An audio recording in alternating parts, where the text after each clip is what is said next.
Top quality और consistent performance के लिए सिर्फ सिल्वर पंप नाम याद रखना।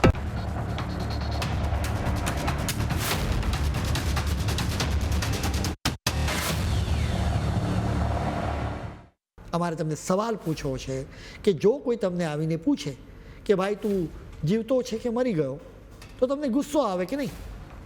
હવે ચીનમાં અત્યારે લાખો લોકો ઈચ્છી રહ્યા છે કે તેમને કોઈ આવો સવાલ પૂછે, એટલે જ તો ચીનમાં અત્યારે એક એપ વાયરલ થઈ રહી છે જેનું નામ છે આર યુ ડેડ.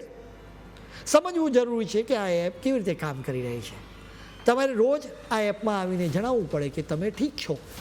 જો તમે સતત અમુક દિવસ સુધી એપમાં હાજરી ન પુરાવો તો આ એપ સમજી જશે કે કંઈક તો ગરબડ છે. એપ તરત જ તમારા ફેમિલી કે મિત્રોને મેસેજ કરી દેશે કે ભાઈ આ વ્યક્તિ કોઈ પ્રોબ્લેમમાં લાગે છે, એટલે જરા જઈને તપાસ કરો. હવે તમને નવો સવાલ થાય કે ભાઈ આવી એપની જરૂર શું પડે? ચીનમાં અત્યારે એકલા રહેવાનું ચલણ ખૂબ વધી રહ્યું છે. ઘણા લોકો એવા છે કે જેમના પરિવાર દૂર દૂર રહે છે. એવા પણ લોકો છે કે જેમનો કોઈ પરિવાર જ નથી.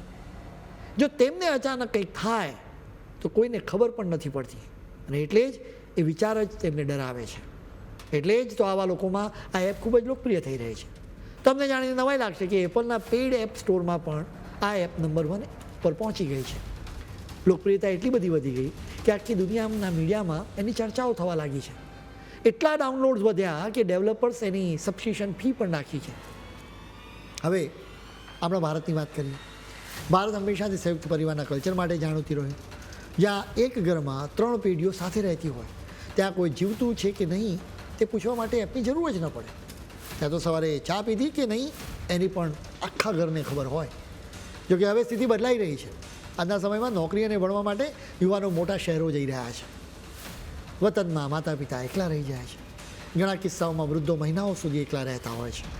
એટલે જ આ એપ કદાચ ભારતમાં એકલા રહેતા લોકો માટે પણ ઉપયોગી સાબિત થઈ શકે છે.